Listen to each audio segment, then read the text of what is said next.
Hey everyone, I decided to do this about a couple minutes early than 3 p.m., which is what I said the deadline would be for submitting questions. So I have my email inbox open. I also have Canvas open on this other screen to the announcement that I made. So if anyone does have any more questions, I will be able to see it and I will be able to answer the questions that come up that have been asked. So I have gotten a couple questions. I've actually gotten a lot of questions. So I'm really excited about that. And hopefully I'll be able to go and kind of flush things through. So I won't answer them all directly at the beginning, just because there are a lot. So as we go through, I will indicate whether a question has been asked or not. And I'll point that out specifically. There are a couple that aren't super important, but I still will most likely cover them really quickly and just say it's not something I'd be super worried about. As you might know from Dr. Meadows' study guides and taking the past couple exams, she gives you everything you need to know. I think there's a couple things you kind of leave out, but it is important to know everything, so I'm not going to hit on everything. But we'll start off with one of the sections I find really interesting, and that's the biology of marine fish. So where are we in the food, not the food web, yikes, where are we in the tree of life? And I'm going to kind of quick through this because I know this is just a repeat of Dr. Meadows' lectures, but we are here in Kingdom Animalia. We've already covered 3 sections. So here you see jellyfish scenario, here are a couple sponges, here are the bivalves. Right here, we're in this little section here, this yellow highlighted part. The fish. Whales are not fish, they're mammals, which I'm hoping you know because we've already done that lecture. So we are only in this little sliver of Kingdom Animalia. So we only have a couple subphyla, Urochordata, Cephalochordata, and Vertebrata. We are part of the Vertebrata, the vertebrates. That is where most things lie. And so those are where we're going to kind of just start off with. We do have our defining characteristics of the chordates, which you should remember from the last module. So dorsal hollow nerve cord. So that means we all have a dorsal, which means on your back, hollow, empty inside nerve cord. A gill. Yes, we do have gills when we're younger. A notochord and a closed anal tail at some point in our lifetime. Obviously, humans don't have tails, but during development, and technically our sperm have tails, so we do have tails during some point of our lifetime. So these are ones that I would know. I know these 4, know exactly what they are and why they apply to chordates. Some other areas with 5 defining traits, but if for our instances, you really only need to know these 4. So the subphylum Vertebrata is the one we are in. It's super important that you know exactly what the characteristics of this is, because this is where most everything lies within this the phylum Chordata. So we all have a backbone. So if you don't have a backbone, you're spineless. So it's not a compliment. So we all have a backbone. That's you can see here in this diagram, big long stretch, and that's often used to protect the nerve endings. Hence why it is protecting the nerve cord. So we have that protection in our spine as well. That's why it's very important to keep your spine protected. And our brain is protected by a skull, a cranium, bilateral symmetry, which means you cut us in half. You will go and be able to see it. Most likely, I'm just hoping you can see my face, right down the middle. You know how humans, like if you were to cut a human, it'd be in half, not counting things like acne and stuff like that. We are bilaterally symmetric. We also have an endoskeleton, our skin in an outer layer. Most fishes are marine, 58%, but freshwater fishes are pretty common. But again, we're doing marine biology, so we're going to focus on the marine side. And many are threatened and endangered. I think that's just a nice little thing you need to know in your daily life, that we do a lot of damage to fish, but it's not something super important for the exam. This particular set of slides is focusing on the Achnatha, which are the jawless fishes, and the Chondrichthyes, which are our cartilaginous fish. So this is where we're going to be staying here. The next one will go into our Osteichthyes, which are our bony fishes. Coelacanths are awesome, so I love coelacanths. Hint, hint, potentially, we'll see. To start off with class Achnatha, that is kind of the wrong way, sorry about that. But they are the jawless fish, meaning they lack jaws, and they also lack haired fins and scales, which actually most fish have scales. As you can probably see, if you envision like a tarpon or something like that, you rub across, it's almost like those sequin pillows kind of feel with the scales. They're also really don't have true vertebrae, which is kind of weird to think about. Are they really vertebrates if they don't have vertebrae? Isn't that something we talked about? Well, technically it's a little flexible, but they are vertebrates. They just don't have a true vertebrae. It's kind of like a makeshift one, if that makes any sense. But they do have a skull, and it is protected, or the brain is protected in that skull. So they do have a lot of traits that the chordates do have. And sorry about this kind of weird orientation. I don't know exactly why it's like that right now. So here we go. Here are your gill slits that you see. You can kind of see that post and tail here as well. They have the paratentacles that are used as like feeling almost. So that is their sense of touch. It's not like an octopus that we use it to grab. As we learned about octopuses, they actually use that for reproduction as well. So this is more for feeding or for feeling and seeing what's out there to see what they can eat. They do live on the muddy bottoms. These hagfishes do. So hagfish are going to be things that you see attached to like dead fish on the bottom. You're going to see them kind of in like the gross areas. They're pretty deep and they're pretty cold water, so fish falls are super important. You're going to see them in the deep sea. And they're covered in slime. Covered in slime. Like pick it up, feel gross, like sneeze on your hand kind of slime, but you keep sneezing. Gross, but they use the defense system, so predators don't eat them. So I would know a little bit about that. And lampreys are pretty similar. They're the other type of class Agnatha. And they are the ones that have, when you look at their mouth, they kind of just have this big circle and their teeth just everywhere. That is a lamprey. And here's a great video on hagfish slime, if you remember that from lecture. And yeah, there's a video on if it could be used as clothing because it is so thick. And this is a great way of showing just how it's like you keep sneezing a bunch of time. It kind of looks like mucus. It's just like gross kind of, yeah. Anyways, here's your lamprey again. The big circular row of teeth, as I mentioned, and they can be parasitic. Like you can see here, they're attached to this fish sucking their blood out. And so that is something to know about the lampreys is that they are parasites. And they are, I believe this is anadromous. You don't need to know this term, but I believe anadromous means they're freshwater, but they move out to sea sometimes as adults, which means they're born in freshwater, move out to sea. So that's just something interesting about their life history. You don't need to know that. But it is something important to know if you're interested in fish biology or something like that. The fact that they're parasites is important to know.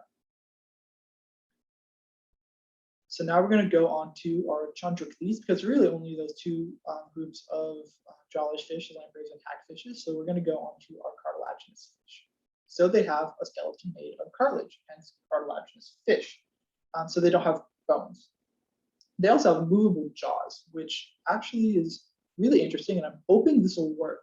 But here's a video, it's really short, of a goblin shark. And I wanted to show you exactly what a movable jaw is. Because you think, okay, well, I can move my jaw, you know, I'm talking, I'm moving it. But they have a very unique way of moving their jaw.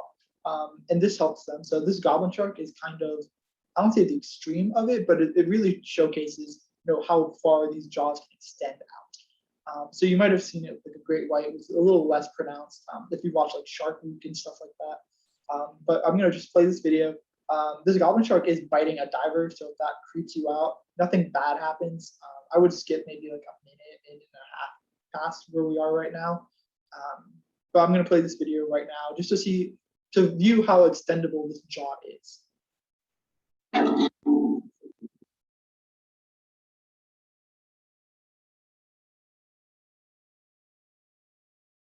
See, the jaw really started off really far back and it just shot out to grab the arm of the diver. And that's how this shark uses its jaw to catch prey. It's an ambush predator, so it sneaks up and then goes and just latches on to whatever the prey item is using its extendable jaw.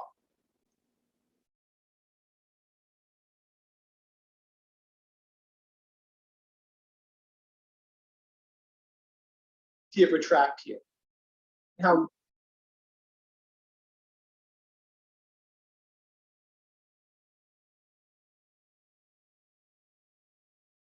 So that is our short little video on what an extendable jaw is, or protrusible jaw. So that is what it means when we say usable jaw. And as the video mentioned, you know, if it was an adult, it had more pronounced teeth that were more, you know, adept for grabbing onto gripping things. It would have been, you know, a different story. But sharks are not something to be afraid of. Never forget that shark attacks are rare, and it's only because they are not knowledgeable about humans and how much damage we're doing to them, which where's the shark week photo? Here we go, human week, right? We're doing a lot of damage to sharks. Not good. But yeah, sharks are not bad. Never forget that. It's just we are, you know, invading their land. So they do have these things called placoid scales, which are sharp. So if you go and you rub your finger along a shark, you will actually feel it kind of rough. And that is these placoid scales. There are about 4 different kinds of scales in fish. This is the only one you really need to know. I believe this is the only one you need to know. These are placoid scales, and here's a really great electron scanning microscope image of them, and kind of shows you how rough they are. Now they are kind of sharp. Paired lateral fins. So here are your paired lateral fins, which are used for swimming. So sharks have these fins. That's actually what keeps them afloat. And so we're going to get to shark finning in a second, and I'll probably go a little bit more there. But the mouth is almost always ventral, which means it's on the bottom. And then they have rows of teeth that are constantly replaced. As you've probably gone shark tooth hunting if you lived in Florida most of your life, or watched Shark Week, you're probably aware of that kind of information. They have a fusiform body. So this is something you see in like tuna. Tuna are the most adapted fish out there. They are made for swift swimming. The oblong shape with so if you look at tuna, though they will have their fins be able to like retract into their body. So it's just that streamlined shape. That's what fusiform means.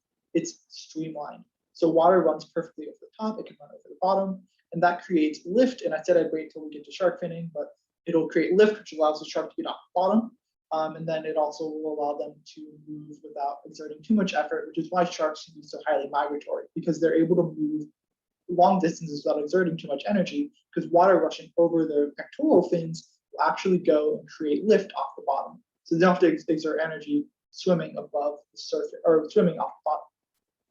We also have 5 to 7 gill slits. You often hear the 6-gill shark has 7 gill slits. Remember that, because you also have an extra gill slit for everything. Again, here's your ventral mouth. Heterocircle means that they are not equal. So you might know that hetero means the same, or no, hetero means different, homo means the same. So a homocircle tail would be something like if you drew like a perfect crescent. So on both sides, it's about the same. Heterocircle tail, or a heterocircle caudal fin, is something like this, where you can see this lower part is nowhere close to the size of this upper part here. So this would be a heterocircle caudal fin, and then a homocircle caudal fin would be something like, like a tuna that has that little triangle that's like perfect both ways, same length, everything's the same. That's homocircle. Some species travel far up rivers, so your bull shark, you've probably heard that bull sharks can be in freshwater. And they're everywhere. I'm actually doing research right now, starting next semester, on their location in the water column, so vertical migration patterns. They're really interesting. Sharks are awesome. We have a lot of research here at UF on sharks. We already had a guest lecture from Dr. Fraser, and we also had, I was going to try and get someone from the Florida Natural History Museum to come and talk. Didn't work out. But there's a huge shark research program there. Definitely go out and research them there. There's also Dr. Zach Siders, who's in fisheries and aquatic sciences, who does more quantitative work with sharks. So there's tons of work in sharks if that's what you're interested in. I feel like a lot of people are, because sharks are cool. So there is work there. And I'm working with Dr. Siders. He's an awesome guy. And he's definitely willing to help you out wherever you need to go. And this brings me to the next point I was talking about, fish, and something important to know is that we are doing a lot of damage to fish. Great white sharks are known to be, these just huge predators that we're all scared of them, or hopefully we're not scared of them, but like there's a common fear, jaws, that we're scared of these great white sharks. They're vulnerable. There's a lot of people who are afraid of sharks, even though we've done a significant amount of damage to them. Then you look here, the thresher shark has actually, I believe it's now near threatened because of fishing pressure. The thresher shark is one of the most threatened species due to fishing pressure. So that's something important to know in your daily life. That, we are doing a lot of damage to these sharks, and although just because something like the nurse shark isn't anywhere here, we are really getting rid of a lot of these species unintentionally through bycatch and shark finning. So there is a lot of damage. Overfishing is right here. Not only do we overfish them, but bycatch is a huge, huge thing. If you're on a boat and you're trying to reel in fish, and you see there's this giant shark that's also on your line, I'm not going near that. That could go thrash, bite me in the arm. I don't want to go, deal with that until it's already kind of, pacified, dead, whatever it is. So sharks are really a huge, huge issue with bycatch. There's a lot of people who just don't want to go near them because there's that fear factor, and it takes a lot of work to try and get a shark out when you're trying to deal with getting your catch in the boat. So sharks are also a huge, huge, huge part of bycatch, and that's really hurting the population numbers even more so than shark finning. But shark finning is banned by a lot of countries, but it's still occurring. So It's important to note that they are selected or they're slow growing and slow reproducing, meaning that it takes a long time for their populations to recover, making something like shark finning and overfishing really, really damaging to the environment and to sharks. And so if you remember these, it's just really sad seeing them go and die. And again, without their fins, they can't get off the ground. They can't get off the bottom of the ocean, which makes it so they just effectively die. And humans, as I mentioned and scroll down here before, we are causing a lot of damage to shark species. The radiform fishes, rays and skates. Radiform is the way they swim, and another kind of just like general name for them. You don't need to know that, but I just find it fun. It's a fun little name. They're dorsal-ventrally flattened. They're flattened like a pancake, which flounder are not. Remember that flounder are not dorsally-ventrally flattened, and we'll get to that in a second. Demersal means you live on the bottom, or I believe means you live near the bottom. I don't believe on the bottom is correct. I forget the right word for it. There's a word that means on the bottom, that means like slightly off the bottom. I don't quote me on that, but they live near the bottom, as you've probably seen rays. I'm from Tampa and been to like a Tampa Bay Rays game. They have like a little tank with like a foot of water that the rays kind of swim around in because they don't need that much water. They live so close to the bottom. They have these ventral gill slits, so you see like a manta ray, the slits are on the bottom, and you see a ray from the top. You don't see any gill slits because they're on the bottom, just like their mouth, just like in sharks. Mouth on the bottom, and their pectoral fins are really, really, really far expanded. So that is what their wings are. The wings are their pectoral fins, and their other fins, so their anal fin, are severely reduced and oftentimes at the base of the tail, but sometimes they're absent altogether. So here's a really great picture of a manta ray. You see these eyes on the top of their head. So on the dorsal side of their head, their mouth is right here, and their gill slits are right here. Rays have this whip-like tail, and they give birth to live young, which is different than skates. Skates do not. They have an egg pouch, which you've seen right here. And another sideways, I don't know why it's sideways, I apologize. But again, skates have that egg case here. They do not give birth to live young, and they don't have stinging spines, while rays do have stinging spines. So that's another big distinction that I would know. Tons of diversity. I would know the difference between a soft fish and a soft shark. There are big differences. Honestly, I believe this is page 28, somewhere around there. Just know this, read through it, say, okay, the soft fish has ventral opening because it's more of a skate, while a soft shark is more of a fish, which means it has their gill slits on the side, and it's smaller, while these soft soft fish get huge. So just know these differences. Could be like an essay question, really short, easy points. I would know these. Ratfish, really basic, nothing too significant to know about them. They're like to the point I'm skipping over them, sorry. Now we're getting to our osteichthyes. So these are the bony fishes. These are the majority of all fish. 96% of all fish species have bones. So this is something super important. That is basically your main distinction between a bony fish and or osteichthyes and your cartilaginous fishes is bones versus cartilage. It's way too overexploited. If you take marine ecology, you'll learn about how just overexploited they are. And the best way to avoid it is to use seafoodwatch.org. So this is a great resource. Go and figure out if the food you're buying is sustainable. These two slides are answering one of the questions I got, which is, can you differentiate between a cartilaginous fish and a bony fish? So a ventral mouth means it's located on the bottom, while a terminal mouth means it's located at the very tip. So we technically have a terminal mouth because it's up front. A ventral mouth would be like if we had a mouth on a chin, would be a ventral mouth. So that's one way to differentiate, is a shark has that mouth at the bottom while a fish is kind of right out in front. The other one is a heterocircle tail in these cartilaginous fishes, while here is that like perfect crescent homocircle tail that a tuna has. So that is another great distinction. And then we do have these placoid scales and these cycloid scales, which are more circular and not as sharp as these placoid scales. And those cycloid or ctenoid scales are in these cartilaginous or bony fish, and these placoid scales are in cartilaginous fish. And then, of course, cartilaginous fish do not normally have a swim bladder, while these bony fishes do. That's a big distinction. That's something that you should know.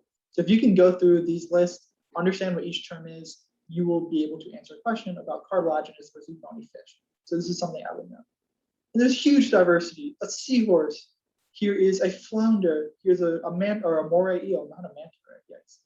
This one here uses coloration as a disguise. It's really, really interesting. This is the diversity of bony fish. And again, there's 96% of all fish species, so they're everywhere. Now we get to the coelacanth. This coelacanth was thought to be a mystery, something that was almost like a fable and legend, until Marjorie Courtney Latimer, who is a really dynamic woman, she'd go down to the docks in South Africa and talk with the fishermen to see what their catch was to go and try and document it. So she went down there, and one day she looked and saw the coelacanth. It's like, oh my gosh, there's a coelacanth. What in the world? So she got it, tried to preserve it, didn't really preserve before she got an expert in to come look at it. But they were able to confirm that, yes, this is a coelacanth, something that we thought didn't even exist. So she is a really important person who did a lot of great work to actually discover that the coelacanth is alive. The interesting thing is people knew that it was here. It was commonly caught in the docks of South Africa and all throughout areas of Madagascar. So it's not that it was unknown, it's just modern, or I don't say modern, because that just does not have the right word, but the scientific community was not aware that this was around until it was brought to their attention. So it actually is really interesting. The genome was published in 2013. It's actually closer to mammals and fish because it's so primitive. And in 1997, a very similar story of Marjorie, where she went out and she found this fish. She did a lot of identification on it. She didn't get to name it. Well, I believe it was a graduate student found a coelacanth off of Indonesia. He didn't get to name it or do any of that nomenclature because someone else did. And so he didn't get credit for the species he discovered. So it's really interesting. There's a lot of scientific drama about that. But coelacanths are awesome. So I'd really know and watch this video about Marjorie because she is a really, really, really, really important person in marine science.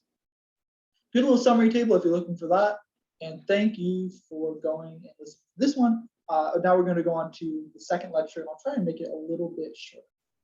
Okay, so now we are going on to the second part of marine fishes. I'll zoom in a little bit so it's a little easier for you guys to see.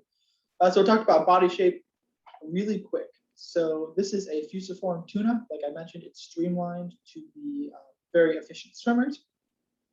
We also have something like gunnel, which is flattened the same way a flounder is, which is not dorsoventrally.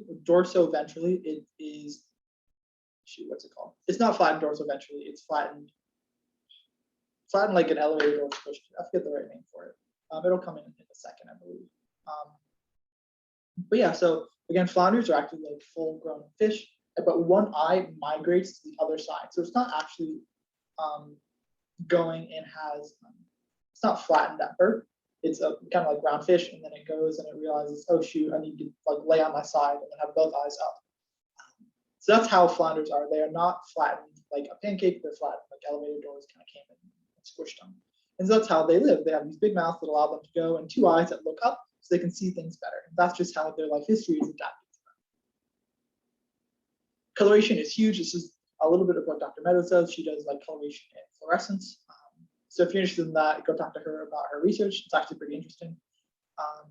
So chromatophores are the cells in fish that break or that are used as coloration. They can be used to break up body or break up their silhouette. So it's harder for organisms looking above at them to say, oh, that's a fish, let me go eat it.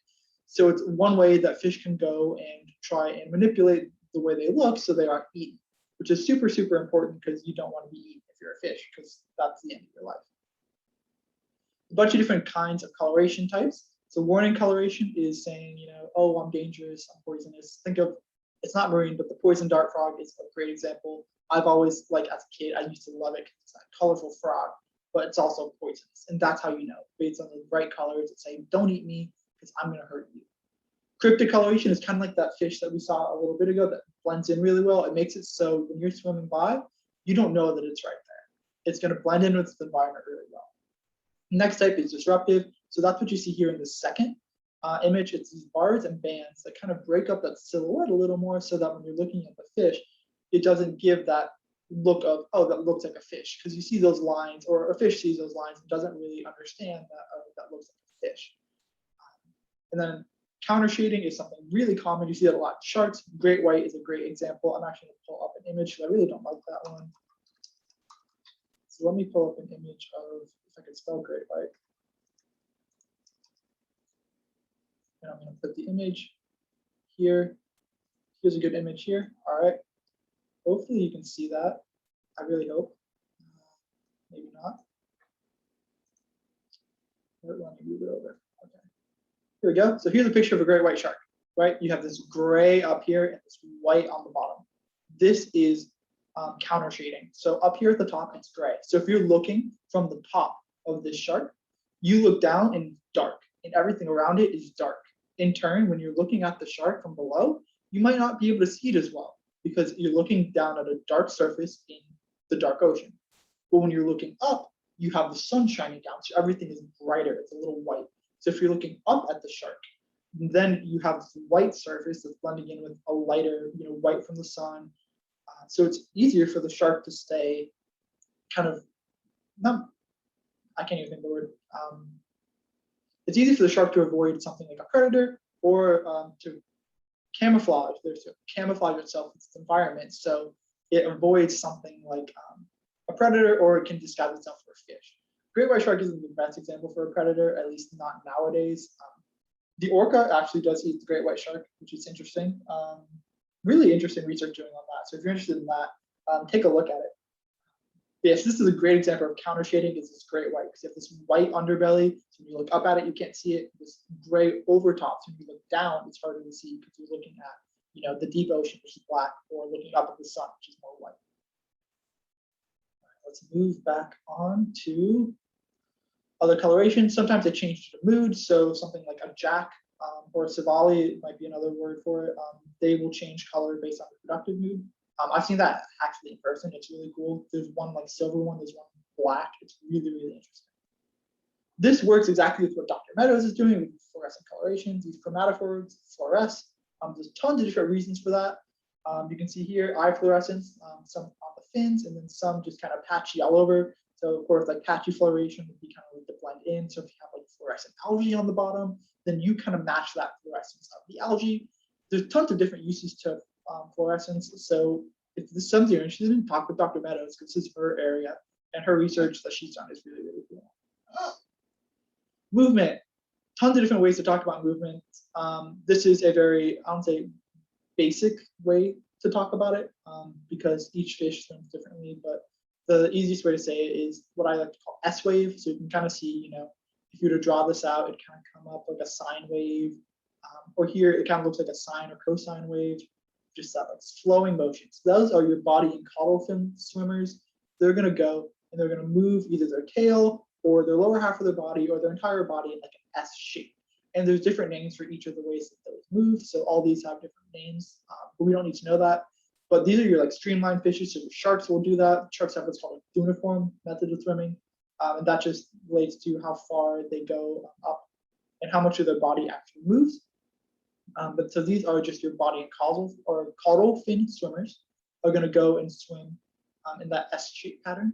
And then your median and paired fin swimmers are going to be kind of like a bird almost. They're going to be, trying to flutter their pectoral fins to kind of create lift and create drag, kind of almost like you're flying underwater, whereas these other organisms will use it to more, like this parrotfish, to steer, and their tail to move, while a porcupine fish would use it to actually stay above and float.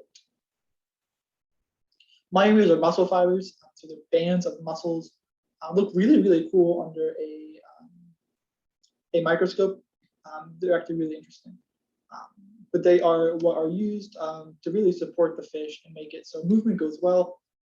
There are what's called the rete mirabile, which is in a lot of organisms like sharks and in tuna, that are really just dense clusters of blood vessels that go and really kind of power these myomeres and power a lot of internal warmth within the organism.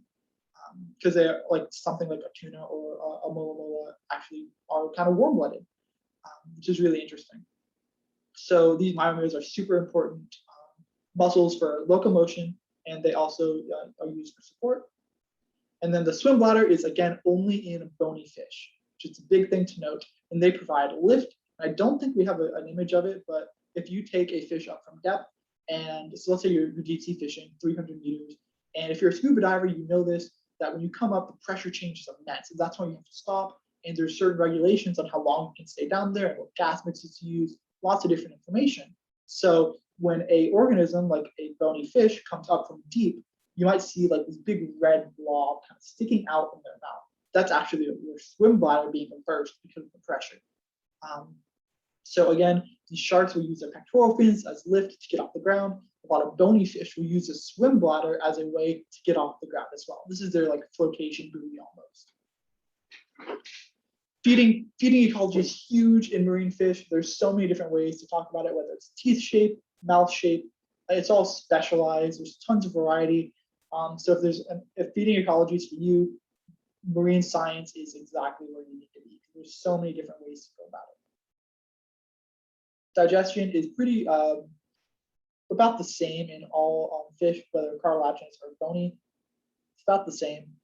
I wouldn't necessarily know too much about the exact track that it takes, but I would know about the pyloric ceca, which secretes digestive enzymes. So that is something that's important to go and actually digest organisms. And a quick just side fact, which I do a lot, I know. But you actually get more energy from eating things that are more similar to you. So for example, if a shark eats like another shark, then it's actually going to get more energy than if it was to eat like a shrimp or a squid, because the digestive enzymes are better suited to eating something or digesting something that's more similar to you than something that's more different, which is really interesting in marine fish. Liver helps secrete bile, which is for breaking down the fats, which is something that a lot of things like sharks will use a lot because they do eat fatty things like seals. So those are two big things. The liver in shark is full of oil, in which stuff and can be a lot of weight. This is what orcas will go for when I said they eat like great whites. They will literally go kill the shark and take the liver and leave. That's what the killer whales want. They want the liver. So just a little interesting fact. That short, straight intestine makes it easier to go and eat things that are similar to itself, which is why the carnivores, a fish eats a fish, you don't need as much time to digest stuff. While as if you eat a plant, you need a longer coiled intestine in order to really maximize your digestion. So that's why I brought up that point, because it is a reason why carnivorous fish have those shorter intestines, because they actually get more energy and are able to digest things easier when you eat something that's similar to you. Cloaca is another name for the anal opening, which is why you see the cloaca right here, and then the anal tail right there. So that's why you have that opening there. Circulatory system is huge. Countercurrent exchange is the big name here. So how does countercurrent exchange work? I'm actually going to go skip through this real quick because I want to talk about countercurrent exchange and use this diagram specifically. So these percentages are oxygen in the water or in the blood. So this has 100% oxygen. This has 80% oxygen. So if you were to have two streams running parallel to each other in the same way, so they both start off with maximum blood at one point and then minimum blood at the other. So in that case, you'd go and flow would equal out at about 50-50. So the concentration of oxygen in the blood would equal the concentration of oxygen in the water. So you wouldn't get full saturation because you want things flow from high to low. So the concentrations would equal out by the end of the countercurrent or the end of the current, where they run anti-parallel like it is here. We'll look here and say, okay, blood is coming in here, water is coming in here. We'll start here at this right side where blood comes in. So it's 70% saturated here. So 70% is less than 80%. So oxygen would flow into the blood. 90 is less than 80, it'd flow into the blood. 100 less than 90, it'd flow into the blood. So then it'd go back into the system and oxygen would be maximized, because the entire time, the concentration of oxygen in the water is higher than that in the blood. In turn, oxygen would continuously flow from the water into the blood of the fish through the gills. That is why countercurrent exchange works. It is super important. You need to understand countercurrent exchange. We'll go back up. Respiratory system. They breathe through gills, which is kind of what I talked about a little bit earlier. An operculum is used to protect the gills from damage or from sand or whatever gets kicked up. It's a really great protection and allows them, when bony fish bring water into their mouth, the operculum closes and allows them like a pressure suction almost to get that water into their mouth to to filter through their pharynx and get the oxygen. Gill arches bear the gill filaments, which is where that countercurrent exchange occurs. So there's tons of them, as you can see here, and each one has, a saturated blood and unsaturated blood vein, or I guess it's an artery here.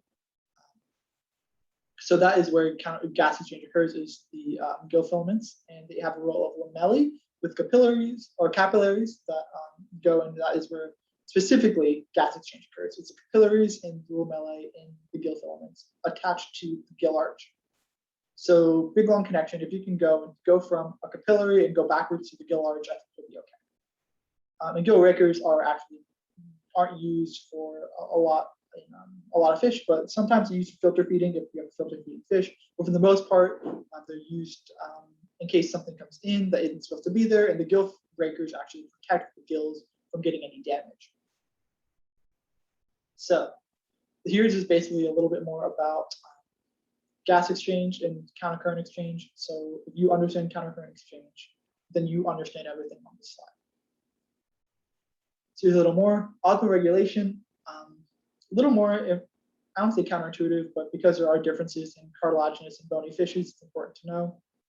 So bony fishes will have their blood at a lower salinity, which means that water wants to go and exit their body into an area of higher salinity. So they have to keep water in their body.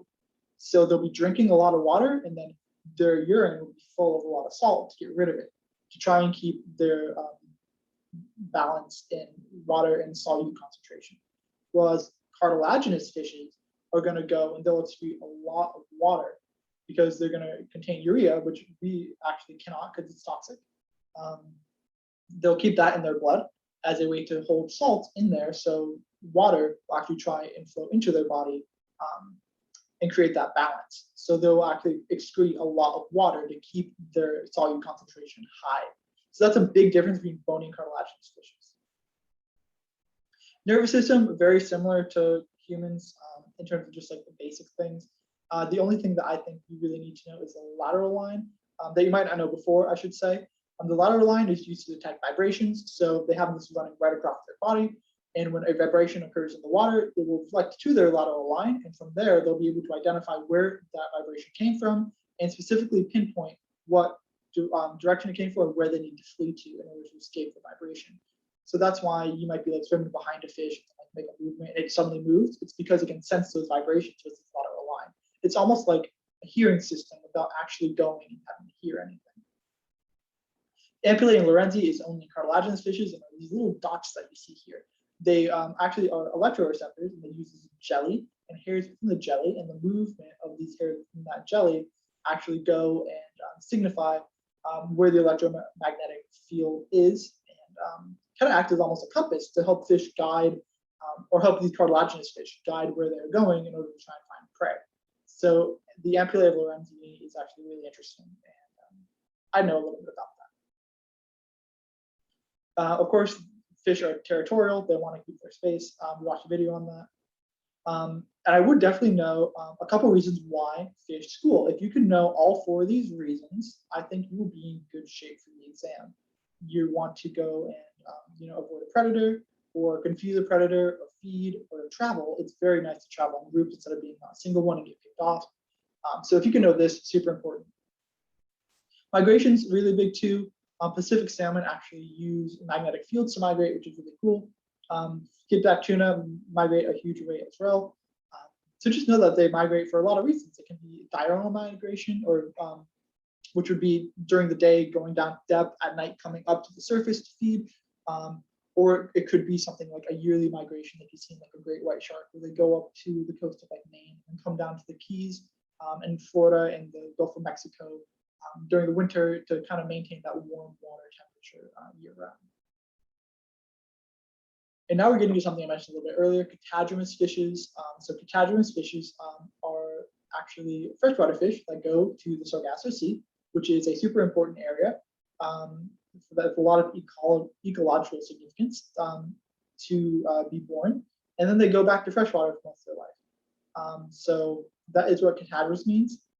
You start off in freshwater, breed in seawater. If I knew a good way to remember the difference between anadromous and catadromous, I would, but honestly, I get them confused sometimes. But anadromous are at sea, so salmon, and then come into freshwater. So if we go back up to migration patterns, they will go and they'll spend most of their life out here, and then they'll use magnetism with, it's almost like a homing device, where they can go and then find exactly what stream they went to, where they're born at, using that little differences in magnetism to go and find back their stream, which is really, really interesting.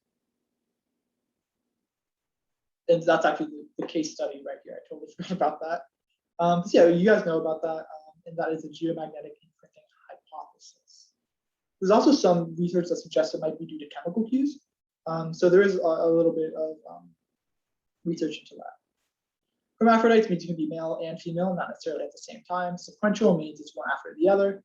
So that means you start off with either a male, which would be a protandrous, or a female, which is protogynous, and then you change to the other sex. There's a bunch of reasons for that. You might have heard that the real way Finding Nemo would be Marlin turns into a female and reproduces with Nemo. That's because the dominant organism or the dominant male becomes a female. And there's a whole theory about that as to it, having a dominant female in a male dominated population allows for the best traits, quote unquote, to be passed on, because you now have this big male that has been successful in life, able to go, and because there's it's now a female, it's able to go and, since there's only a few females, reproduce frequently and get its genes, successful genes, passed on to the next generation. Reproduction, external fertilization is very common. So broadcast spawning is a big one. You guys watched the video on that. I don't feel like I need to go and talk too much about that. Same with courtship. I would know the difference between these three methods. So oviparous, oviviparous, I can't even pronounce it, but oviparous means that you lay an egg. Ovoviviparous means that you have an egg inside of you, but it is born kind of like out of the egg. And then viviparous means live birth. So I would know these three. I get the specific definitions from the lecture because I know I'm saying the right things, but I feel like they might be a little more explicitly stated in the lecture in the notes, or right here. So again, oviparous means you lay an egg. Ovoviviparous means you have an egg, it hatches inside you, and you give live birth, while viviparous is just straight live birth. So that is that. Let's hope I can go a little bit faster. I think I'm not going too slow, but we'll go to the next one now. Okay, we're back with marine birds, mammals, and reptiles. I'll try and go a little bit quicker because these are hopefully going to be a little bit shorter. I do have a couple questions that I need to answer, so that might change some things. So this is the tiktaalik, which is the universal, I guess this is the tiktaalik right here. This is the first organism that really came onto land. It evolved these new tetrapods, which is four-legged. So they evolved from these lobe fins into legs for them to walk on land. And that was the big evolutionary development that allowed organisms to go from the sea onto land. This is, I would know that this is a tiktaalik and that it is a tetrapod, what that means and what that meant for life on land. We are now moving into this other little yellow slice here, which is awesome. Again, mammals, reptiles, birds, we're going to go through hopefully pretty quickly here. I believe we have the reptiles first, so let's go here. Poikilotherms, if you know what that means, then you are set. That means that they are able to adapt to a wide range of temperatures. So the leatherback sea turtle cannot, but every other reptile can. And they also have some adaptations to go and prevent water loss. So their skin is covered with scales, and they have leathery eggs, which is something that you also see in a lot of birds, is a leathery egg to prevent water loss. They are super old, not as old as something like the coelacanth, but they are super, super old. But most of them are on land. So I did have a question saying, what group of tetrapods return from the sea? The reptiles. The reptiles return from the sea. However, there are a lot that are still dependent on it, such as the marine iguana, which we see in the Galapagos, which I believe is a couple slides later. Sea turtle is super important. Temperature dependent sex determination. So the warmer the sand is, the more likely they are to be female when an egg is hatched, which is super interesting. Which could also, based on climate change, cause a lot of issues if warmer temperatures are happening and more females are being born and males aren't. The shell is not something you just take off, it's fused to their backbones. We are doing a lot of damage to them, not just plastic straws. Plastic straws are really not that big of an issue. Hot take, but it actually is true. They're not that big of an issue. Dr. Meadows will be able to support that as well. But we are doing a lot of damage to turtles, especially things like overfishing and bycatch. Snakes, other super important thing. A lot of them actually need to return to land as well. This is a sea snake here. It is poisonous, but they are very rarely aggressive, and they will only really attack if provoked. So I wouldn't worry too much about it. And you're not going to find them off the coast of Florida, so you're fine. But they are carnivores, so that is something interesting. Something this small is able to go and attack fish, and will attack other things like eels and other bigger fish, even though it's kind of this like narrow-bodied snake. So yeah, they're really interesting. They have a lot of the same adaptations where they have those scales to keep out water and a heavier egg to keep water loss out. Iguanas are, again, endemic, means they're only located in that one area. So they are only found in the Galapagos Island, and they only eat marine algae. And as we saw in our David Attenborough video, they'll go down for 20 minutes where they need to go and sunbathe for like the rest of the day to get this algae. So they are completely herbivores. They do not eat any meat. And so that is like the big thing. They are able to hold their breath for 20 minutes. That is one of the big adaptations of these iguanas. And they're able to go and spend a lot of time underwater and can swim very effectively. Those are the two big things. And again, their limitation is they can't spend too much time in the water because it's colder, so they need to go and sunbathe for a decent portion of the day. Crocodiles. This is not sea vermin. I wish it was. Rest in peace. But again, they're not located here in the U.S. We are the alligators, not the crocodiles. Never forget that. These crocodiles have this like pointed shape. The alligators have, or excuse me, crocodiles have this more curved shape, and alligators more pointed. Their saltwater crocs are the largest of all, and they can be found anywhere. You can be in the middle of the ocean, you can find a saltwater crocodile. They're incredibly aggressive. So if you do see one, do not provoke it. Do not do anything. Find a way to go and avoid it. In America, we do have some crocodiles that are located in some of the brackish water and freshwater, but we don't have any saltwater crocodiles. Seabirds, here's our little puffin, super cute.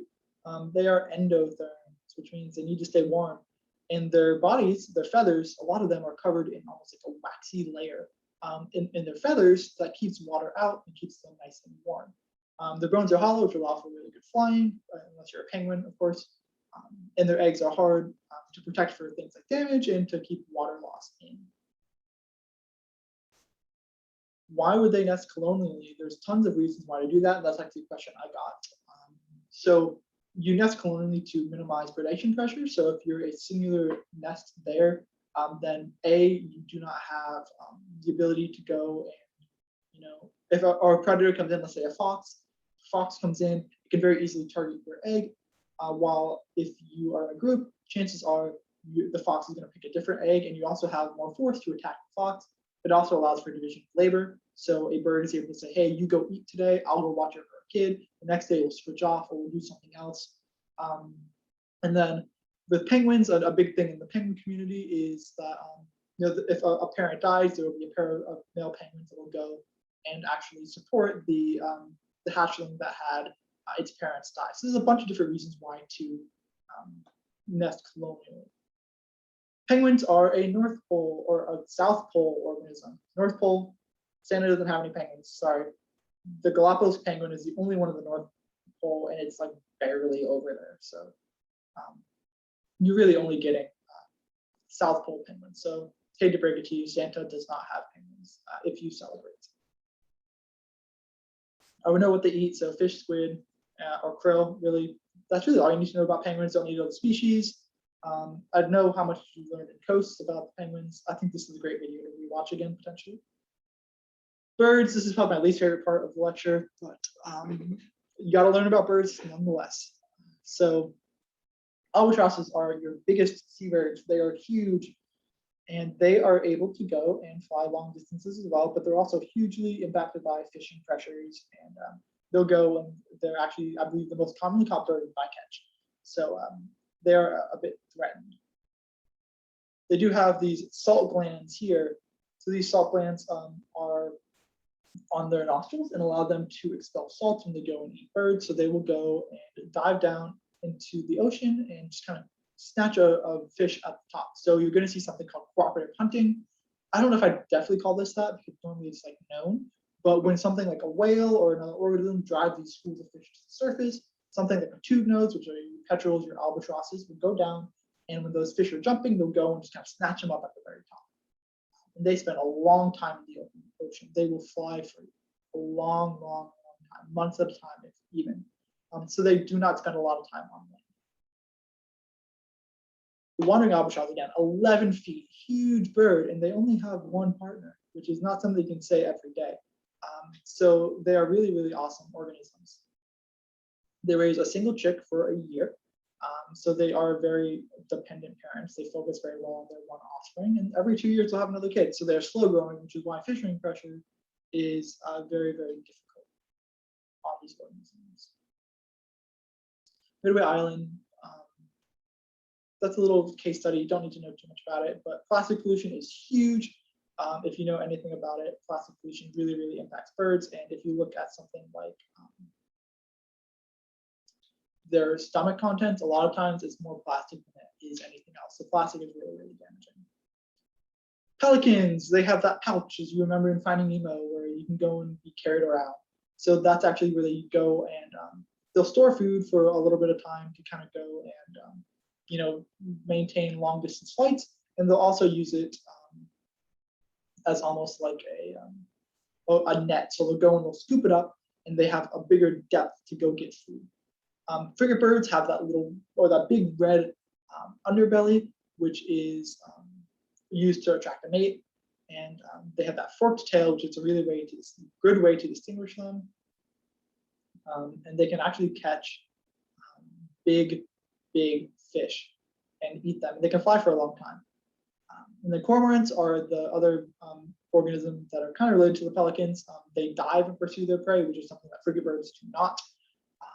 And so they float very low in the water. So they're kind of like, if you've ever gone fishing in like the open ocean, you see birds kind of like floating there. That's most likely a cormorant. And they kind of have that like, you want to go pose, if that makes any sense, like trying to intimidate. That's actually just used to go and dry their feathers after getting wet. So that's the big thing about these three. Gulls. Really, there's nothing too much you got to learn about gulls besides what you learned in the video. Just know that Jaegers and skuas are your thieves of the bird kingdom, and terns are actually very nice flyers. But honestly, everything you learned in the video, anything I say is just going to be what you saw in the video. So I'm going to go over some of the questions I got really quick at the end. So tetrapods, which ones return from the sea? Let me back up. The group of tetrapods that came from the sea and is now associated with them are the reptiles. So the adaptations for snakes are the same as a lot of organisms. They have those scales, and they have an egg that is resistant to desiccation or drying out. Marine iguanas can hold their breath for a long time and are adapted to eating marine algae. They also are ectotherms, which means that they need to come out of the water, but they are very efficient swimmers and can avoid prey very easily, or avoid predators very easily. What kind of foraging behaviors? You should know that from the video. So some of them will go and dive down deep into the water. Some of them will get flying birds or flying fish out of the ocean. There's tons of different foraging behaviors, and it's all just about what's the most efficient way. So I kind of talked a bit about this, like the pelican using its neck and its pouch to go and get fish like a net. Tons of different things there. So those are the three big things about this group of marine reptiles and marine birds. I would watch that Blue Planet video again. It answers a lot of questions you might have. So that's the focus for that. Before we go to mammals, and there's a lot of black slides. What the heck is going on here? What the heck is going on here? It's walruses fighting for territory. So they are very territorial. They want to have their mate. They want to be able to go and own the beach.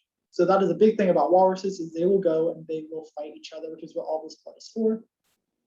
Remember in the video that they are pink for a reason. That's because of their blood, and they crowd together to breed in order to go and just increase reproductive success and to stay warm. Otters, one of my favorite organisms. One of the labs I'm applying to for grad school works on otters. So the big thing you need to know, at least here, keystone species, that deals more with our ecology section, but they are keystone species, meaning that if they are gone, the ecosystem will basically collapse. So they protect the kelp forest from sea urchins, because sea urchins will eat kelp like there's no tomorrow. So they will eat the sea urchins and therefore keep kelp populations going, because there's not enough urchins to go and devastate the kelp. They do not have blubber, so that's why you're going to see like a shark not eat a sea otter, because they don't want it, because it's not fatty enough. They have very dense fur that will trap air, and that will keep them warm, because air trapped under will actually be effective at keeping warm for an organism in the cold water, because it's kind of a layer of, how to say it, if you've ever gone diving in a wet or a dry suit, you keep a layer of air in there because it will actually stay warmer than the surrounding water. So air is a good way of just staying warm. And that's something a river otter and a marine otter, which is also called a sea cat, this guy here, will do. They have that air trapped in their fur that'll keep them warm. They're super small, but they're exclusively marine. You won't see these marine otters in the rivers, and they are super endangered. And that's why something like kelp forests are endangered, because we go and hunt them for their pelts, and now they are endangered. Polar bears, they are really not having a good time. They are attacking humans a lot because they don't have the ability to go and eat where they used to. With sea ice melting, they are going and not having the ability to go and get food. So now they're going and migrating inwards, but they spend a lot of time on the ice. So that is their livelihoods, is on the ice, and that's where they spend their time eating, feeding, raising their young on the ice. They do eat a lot of seals that venture onto land, but now again they're kind of going towards human land because they just don't have any ice to live on. Sirenia, this is the specific group of tetrapods that have returned to the sea. So manatees and dugongs. This is Dr. Meadows actually doing research in the Red Sea. Relative to the elephant, yeah, crazy, right? The manatee is related to an elephant. They're vegetarian, they'll eat seagrass and stuff like that. They are super slow, super nostalgic, and they have been hunted for years. We've learned that with the stellar sea cow. They reproduce very slowly, which is why it's hard for them to go and rebound from being fished and hunted. But they're super important to the ecosystem. 4 different manatees and sirenians, or 4 different sirenians in the manatee dugong family. So you got your 1 dugong, your 3 manatees. And then we got the cetacea related to the hippos. Really interesting fact, kind of off topic, but the US Senate was 1 vote away from approving getting hippos to be in Louisiana in the bayou. We were 1 vote away from introducing hippos as a non-native species into the United States. Crazy, crazy, crazy, crazy stuff. It's called the Hippo Act if you're interested. But there's 2 groups. There's the Mysticeti, because they're a mystery. We don't know too much about them, the baleen whales. And Odontoceti, odont, like orthodontist, means tooth. And these are toothed whales. We'll start off with some of the general characteristics. They are that fusiform shape. So you can see the dolphin, the penguin, the shark all have that kind of oval shape that keeps them streamlined. Their entire life is at sea, which isn't true for everything else except the sirenians that we've looked at before. And convergent evolution means that they did not evolve directly from something like a shark or a penguin, but the evolutionary pressures have just all made them have the same shape. So they are not very closely related at all. Their flukes are their tails. So you might remember caudal fin from the fish. Flukes are the tails in the cetaceans, and they only have front flippers. The rear limbs are gone, and they're removed during development. And then blubber is there for buoyancy and to keep them warm in cold water. They have nostrils, single or double blowholes. Remember, there's a difference between them. So something like in the order Mysticeti has 2 blowholes. A Odontoceti organism has 1. So baleen means you have 2. Teeth mean you have 1 blowhole. So again, baleen are used for filter feeding, which is like big long They're actually kind of hard, but they almost look like strands of hay that whales have. Those used to filter feed things like krill. So again, here's that baleen. It's flexible. It's hard but flexible. It hangs from the upper jaw, and water rushes right through it. And it's used as almost a filter to catch those things like krill. Overhunting, huge. And you think about the right whale, which I believe is somewhere down here. The right whale is called the right whale right here, the North Atlantic right whale, or the North Pacific right whale, or southern. It's called the right whale because it was the right whale to hunt, because when you killed it, it would float. The other whales would not. So that's why it's called the right whale, which is kind of sad to think about. We'll go back up here real quick. So they have two openings in the blowhole, like I mentioned. So the right whales are in the suborder Mysticeti, and they're huge, biggest animals ever. Some people might argue that it's something like the ribbon worms that we learned about in our invertebrate section are larger, but as we know now, or as of now, these are the largest organisms. Odontoceti are toothed whales. Again, they have one opening, and the largest is a sperm whale, Moby Dick, if you remember that story. I know I haven't read it, but I know the story. I'm sure that's probably pretty similar for most of you guys. But again, one opening on the blowhole. They have super good investment into their young. That's why these photos show them with a younger calf right here. A lot of them are smaller than your baleen whales. It just takes a lot more energy to get something that is moving like a penguin or a fish than it is to just scoop up prey. So they can grow larger. Killer whales, feeding behavior. So you'll see them go up on a beach where a seal is trying to learn to swim and just go and snatch that seal or snatch that sea lion or whatever it is.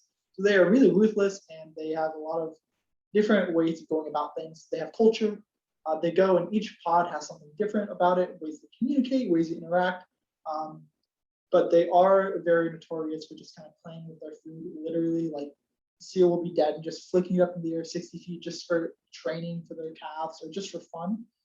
So there is a lot of interesting things about that. Narwhals, don't need to know too much about it.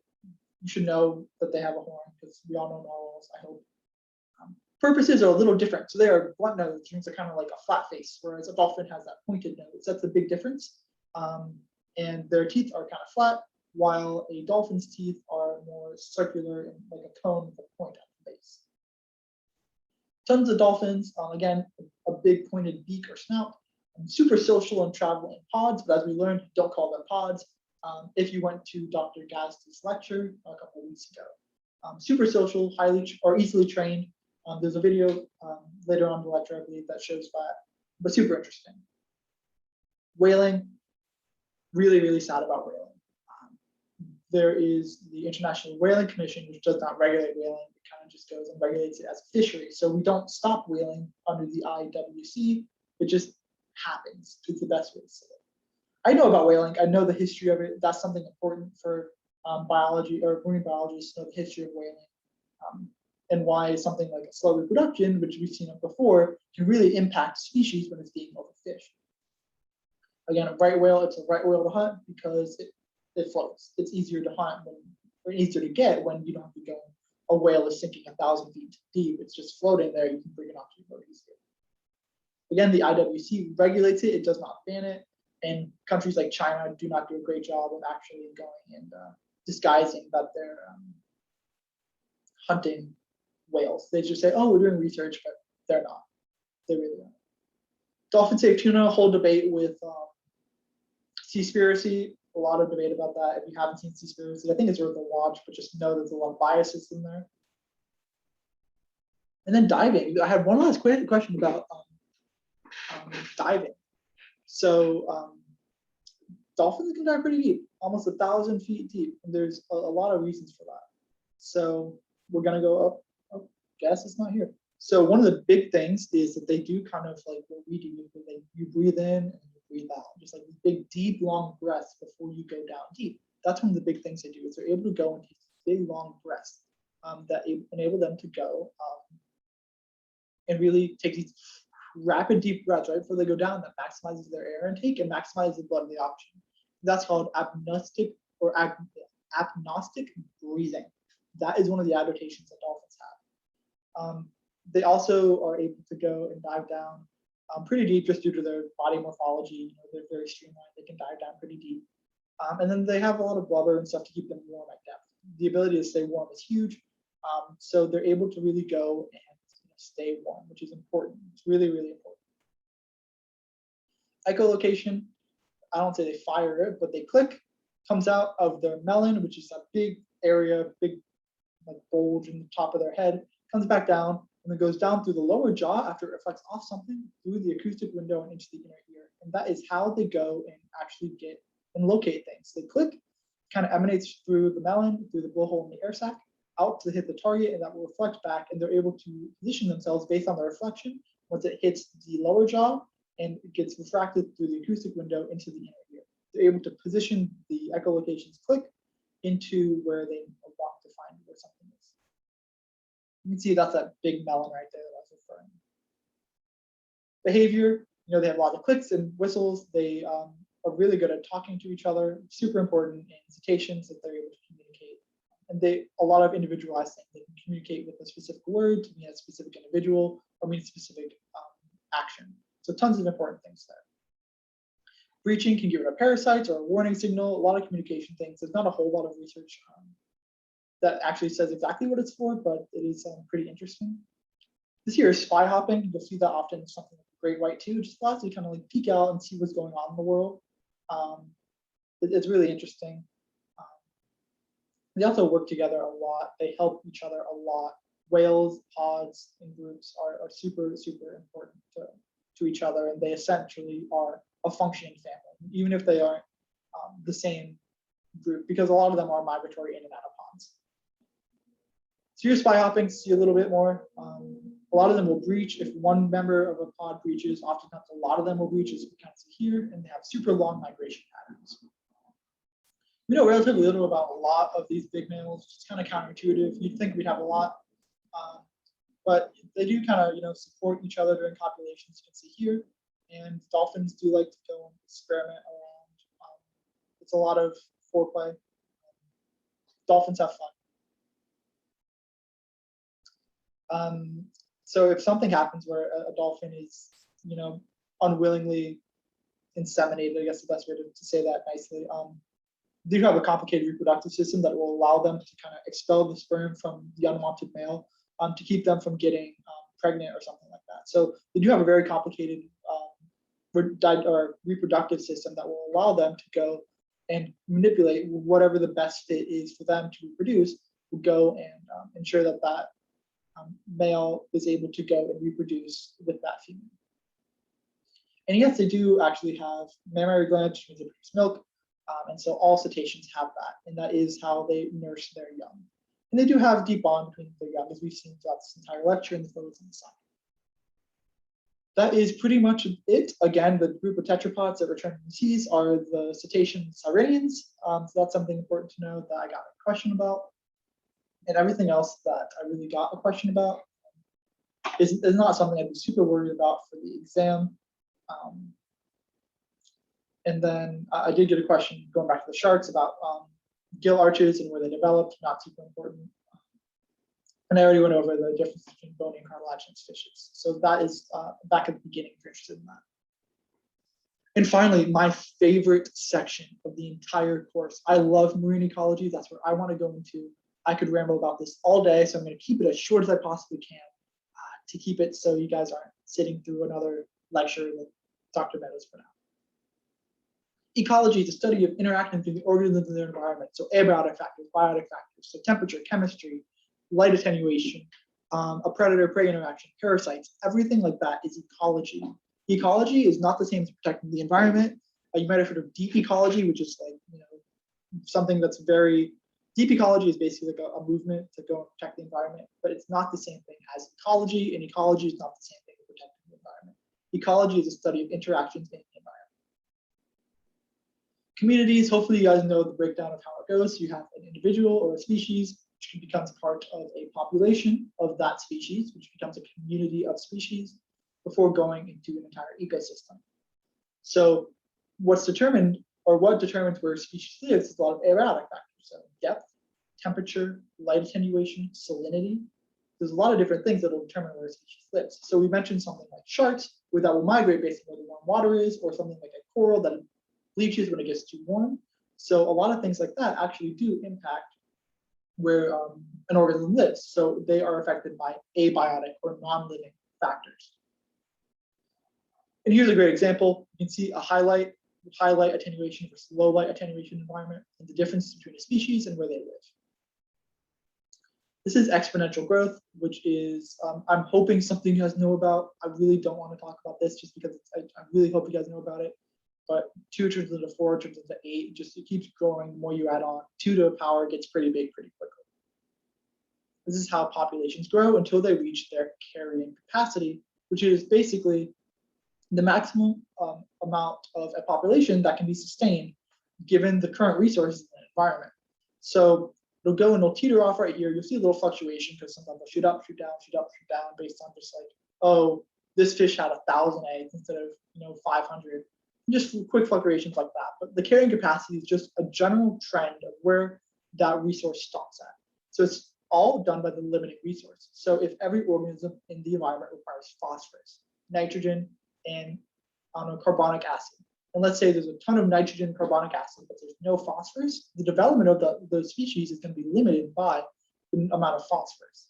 Or if there's a coral that needs calcium carbonate, the amount of calcium carbonate might be a limiting factor just because there's not enough for it to support the coral. So a limiting resource is a resource that prevents the population from growing bigger, and that limiting resource will institute the carrying capacity.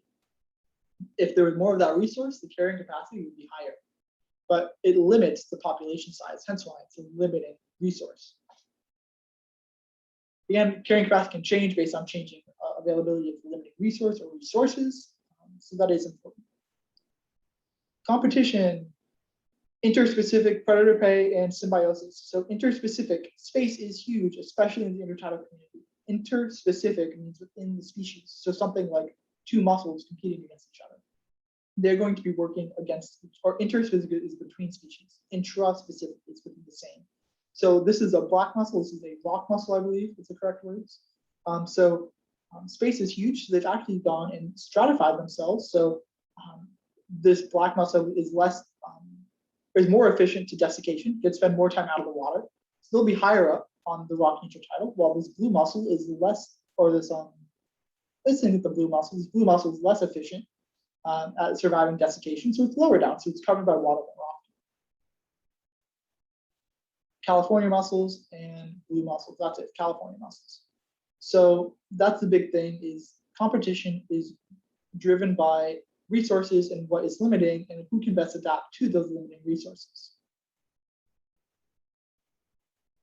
So we'll go down. Vertical zonation is kind of what I talked about, where here you have different organisms based on where they can survive the best. And if an organism is not suited to survive in a certain area, but the other one is, then it will survive outside of those areas. So again, here, we'll go back up. The California mussel here, or here, and the blue mussel here. So the California mussel is better able to survive desiccation, so it will be upper or higher up in the water column. And even though the blue mussel can outcompete the California mussel, it cannot survive water or time outside of water as well as the California mussel can. So it'll be lower down in the rocky intertidal and be covered up by water. Resource partitioning is basically just sharing resources, and you might know this from something like Darwin's finches, where each have a different beak shape. Here's a great example. You have a shrimp, a couple of bivalves, I believe it's a snail, and an annelid worm. So these beaks are best suited to different feeding strategies. So an organism that uses this beak here could be best suited to go and get a bivalve that's deep or an annelid worm, while the sandpiper with a little short one could probably get a shallow bivalve or a snail at the surface. So the size of the beaks allows organisms to live cohesively by sharing resources. So a godwit would not necessarily eat the snail because of the sandpiper. It's better suited to do that. So they'll partition resources based on their life history, their anatomical traits, so their beak size, stuff like that. So resource partitioning is between species, partitioning the same resource, like food. So a generalist means you can eat anything. A specialist means you can only eat specific things, and there's advantages and disadvantages to both of them. Not super important to know, but if you like ecology, you should know what the advantages and disadvantages are. Predator prey, super simple. One eats an animal, or one organism is eaten, the other one eats it. So you have here, this is a big, large snail eating a fish. So carnivore means you eat another animal. Herbivore means you eat a plant or algal species. Pretty simple. Here is a great example of a keystone species, and I know we're kind of getting out of that really quickly, but we're going into predation. So these are starfish, and they eat these mussels. So when a sea star or starfish eats mussels, things like rockweeds actually can go and thrive. But when starfish get removed, or sea stars get removed, the mussels do not have anything that's limiting them from eating the rockweeds, the barnacles, both kinds of barnacles. Like they'll just go and graze it all and reproduce like crazy because they can, which causes the ecosystem to be overrun by mussels because there's nothing controlling them and they can just completely dominate the ecosystem. That's seen very much Asian shore crab, the green crab, or I think it's the Asian green crab, same kind of situation where they're going just destroying things. Inducible defense is what mussels have, that shell. So that is something that goes, and when crabs go and they try and break open the shell, the ones that have a harder shell will go on and survive because the crab won't be able to break it, and in turn, those will be the ones that reproduce, and mussels will have a stronger shell. Well, now the crabs that can't break the shell are going to end up dying. The ones that grow stronger will be able to break it and reproduce, and therefore be able to eat. So then crabs grow stronger claws that can break the shells, which in turn means that the mussels that have a weaker shell are going to end up dying off. And it's this co-evolution between these two species of getting an inducible defense and then getting a strategy to overcome that. They're just going to keep going and going and going and evolving to try and beat the defense or get a better defense. And the ones that are able to do that are the ones that end up surviving in that population. Symbiosis, 3 main types: commensalism, parasitism, mutualism. I hope you know it. Commensalism means one organism is helped, the other one is not affected. So that would be like a barnacle on a whale. Barnacle doesn't do stuff, it's just kind of like attached. But it's able to filter feed really effectively because it's just flowing through the water. Parasitism, one is helped, one is harmed. So you guys might know about that little arthropod that goes and like attaches itself to the tongue of something like a clownfish and then eats all the food that the clownfish eats. It like starves the clownfish until it dies. That's parasitism. Mutualism, both are helped. So that's something like cooperative hunting, which I talked a little bit about earlier, where it's something like a grouper and an eel will actually go, and the grouper will chase a fish into a crevice, which the eel can then go and attack, while an eel could go and chase a fish out of a crevice and right into the waiting mouth of the grouper. So they work together to hunt, and both are benefited by their interactions. In general, the smaller species is a symbiont, and the larger species is the host. So that's what you would call these. In my mutualism example, there's really not a good definition for either one of those. But if you're talking about something like commensalism or parasitism, these are the terms that you're going to want to use. Or if you have a mutualistic relationship like zooxanthellae and coral, where zooxanthellae provide food to the corals and coral provides a home for the zooxanthellae, that would be a good time to use symbiont and host. So I would know these terms, and I know examples of these 3 types of symbiosis. So we've gone about that. So remoras and the manta ray is another good example. Here's that parasite I mentioned.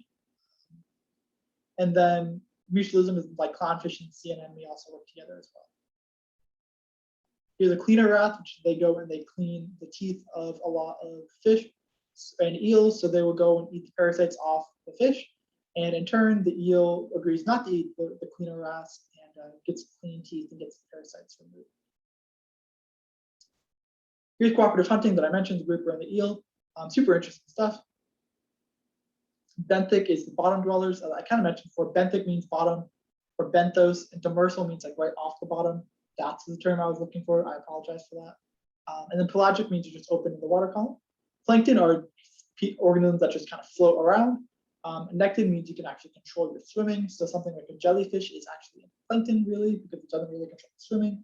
While a dolphin, a turtle, a shark, squid, nectin because they swim. Sea plankton drifters, nectin swim to go against the current, so they can go any direction they want. So something like a ray would also be nectin. I would know these ranges. I can just go and state them. You guys can look at this diagram and go, oh, epipelagic is here, mesopelagic is here. The differences between them, epipelagic is light attenuation is good enough for photosynthesis. Mesopelagic is where light still exists, but it's not really enough for photosynthesis. Bathypelagic is the deep, dark ocean until 4,000 meters, and abyssopelagic is just really, really, really deep. So those are the difference between them. Mesopelagic is also called the twilight zone because of that, because there's not enough light for photosynthesis, but it still exists. Autotrophs, heterotrophs, I hope you know the difference between those. I'm not going to go over them because that is something that we should know. I hope. Food webs, super complex some of the times. This is a pretty basic one. Again, most ecosystems are more complex. Food webs can be like a 4-dimensional shape. It's really crazy how interesting they can be. A food web is a lot more accurate than something like a food chain. So diatom, phytoplankton to krill to whales to baleen whales to killer whales. That shows you a food chain. This is the entire food web here, and that shows you a better interaction of what organisms meet with what.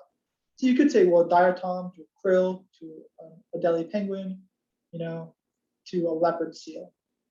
That's a very straightforward path, and we know what would happen there. But or krill to a crab-eater seal to a leopard seal or to a killer whale. So some of them are straightforward, but you still miss out part of the picture. If we go through plankton, krill, seal, killer whale, we're also leaving out this leopard seal here from the picture. So our food web is a much, much, much more accurate depiction and should be used whenever available. And that leads to trophic levels. Really super interesting stuff. The biggest thing is microbes aren't here. A lot of times microbes and decomposers aren't listed, but they're super, super, super important to go. And again, they regenerate nutrients in the ecosystem. So they decompose stuff and enter stuff like nitrogen, phosphorus back into the ocean. But you go up, your primary consumers are going to be the ones that eat your producers, and then secondary, tertiary, and they work up and up and up.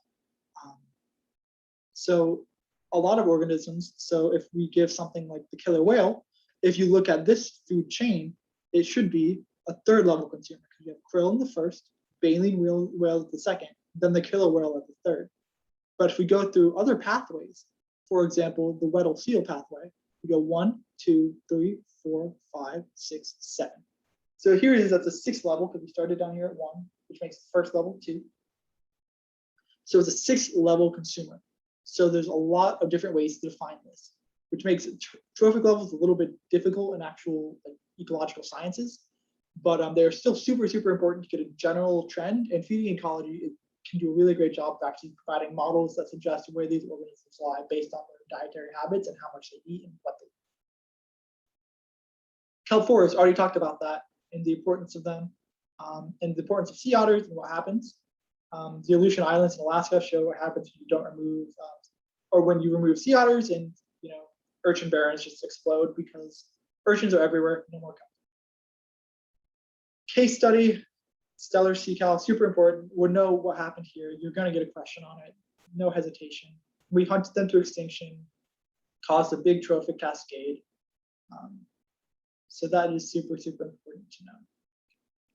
Flow of energy, there's 3 pyramids: the pyramid of numbers, pyramid of biomass, pyramid of energy. The only one that is not a pyramid like this is biomass. Actually, a lot of marine ecosystems have the most biomass at the very top.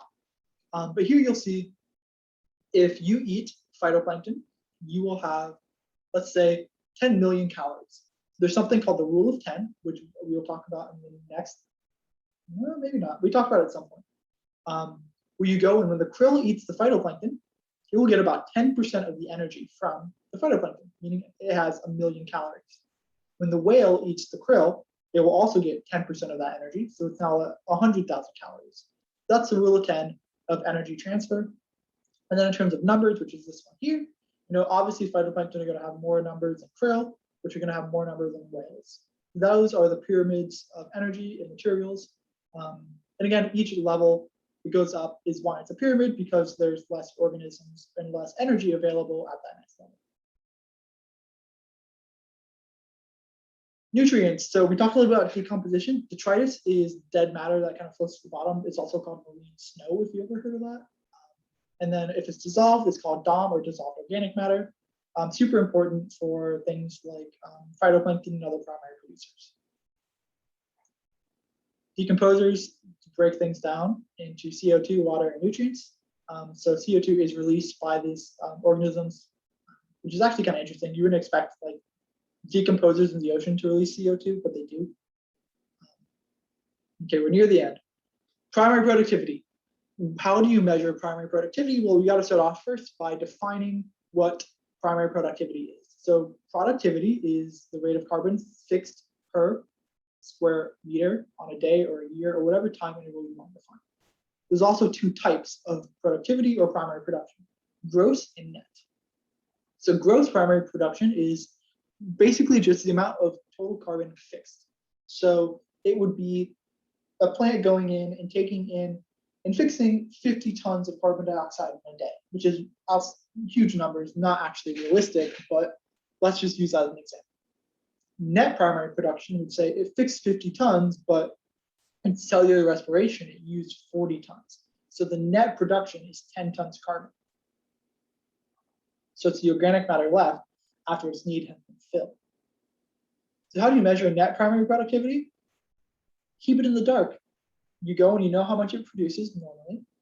So if you have it in the dark, you will go and measure the respiration used during a time period, and you can then therefore subtract it from what is currently produced in photosynthesis. So if you know it fixes 50 tons of carbon, and you turn off the lights so it can't produce any more photosynthesis or can't photosynthesize anymore, you will then be able to measure the amount of respiration based on the amount of oxygen used to see how much in the same time period is used in respiration to get an estimate of what the primary productivity actually is. Because when it's dark outside, you can't photosynthesize, you can't make things. Other examples are measuring fluorescence by chlorophyll. So satellites will do that. GIS is super important for that. I would know primary productivity pretty well. Hint, hint. I'd know primary productivity. Standing shock is kind of what I mentioned using those satellites, the amount of phytoplankton in water. It's not the same because phytoplankton do a lot of different things. It's just how much is already in the water. Primary productivity is the amount of new organic material being created, which kind of brings us back to the amount of carbon fixed, because that creates sugars and other stuff like that. So that is primary productivity, new material being created. There is a difference, of course, because standing stock is just phytoplankton. Primary productivity is what we talked about, new stuff being created. So standing stock is already there. Primary production is new things being added. And again, you can see it from space. Super cool diagram here of chlorophyll A, which is the big pigment in a lot of phytoplankton. Cycling of nutrients, really self-explanatory. Stuff gets weathered, stuff dies, and gets decomposed. There's hydrothermal vents that take stuff out into the ocean. Really your big three things. Carbon cycle. Carbon is dissolved from the atmosphere. Oceans store 50 times more carbon than the atmosphere does, which is super interesting. So it gets dissolved. It's used up by primary producers, and then they either die and decompose, or they're eaten and go back up. And then respiration goes and takes a lot of that away into that dissolved CO2 pool. So if you breathe underwater, that CO2 dissolves in. Nitrogen. So nitrogen enters from rivers and other runoff areas and can be entered from the atmosphere, because remember, it's 92% atmosphere, or 98% of our atmosphere, is nitrogen. So it will get dissolved, it'll be adapted by bacteria into usable forms into fixed nitrogen, so ammonia, nitrites, and nitrates. And then it will be absorbed by plants, eaten, and then excreted out. And also decomposers will break it down. It's a very similar cycle of what goes on here. Nitrogen fixation is the correct term for how you fix nitrogen. Makes sense. It fixes into ammonia, which goes into nitrites and then nitrates. So that is the pathway as well. But it can go any way into whatever the usable form is for the primary producers. Phosphorus. This is not true. There's no atmospheric stage for phosphate. There's no inputs from the atmosphere. It's only from rivers and from erosion of rocks. There's no atmospheric state for phosphate. And bird guano, I guess that's the way. Birds poop in the ocean. That's where it comes from, the atmosphere. That's really it. So again, it's absorbed, it's dissolved, and then used up and eaten and excreted. It takes a really long time for phosphorus to cycle. It's the slowest cycle, And if we ever build up a dam on a river, that really prevents flow because phosphate will get backed up, and prevents that natural flow of phosphate from rivers and eroding rock into the ocean. Our changing planet, super important to know about, not super important for the exam. And I have talked for like an hour and a half. I am very sorry about that, but you guys are done. This is your review. If you have any questions, let me know. I really hope you guys enjoyed this class. It was a lot of fun having you all. I'm really thankful you guys are my first class to TA for, and you guys have been a lot of fun. If you have any questions regarding the exam, graduate school after I'm gone, anything, feel free to reach out. I'm here for you guys, and I wish you guys a great semester. Have a good winter break, and keep in touch if you want to. Good luck, guys.